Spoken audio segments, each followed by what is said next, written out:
What do you make of what the Prime Minister is proposing? It's worse than Theresa May's deal.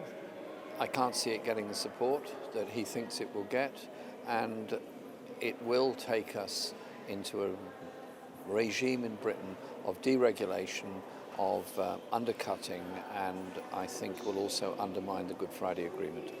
What is it that's worse than Theresa May's proposals? Well, what's worse is particularly the section on Northern Ireland, which is very unspecific how the Good Friday Agreement can be upheld within the terms of the letter that he sent. But also much worse is a specific intention to deregulate alongside Europe. Whereas in fact, when we were negotiating with Theresa May's government, they did agree to some degree of regulation. Our talks broke down because they were not strong enough on environmental regulation, but this Prime Minister seems to want to lead to a deregulated Britain with a race to the bottom. We were briefed that this was going to be a final offer. Doesn't seem that it is a final offer now.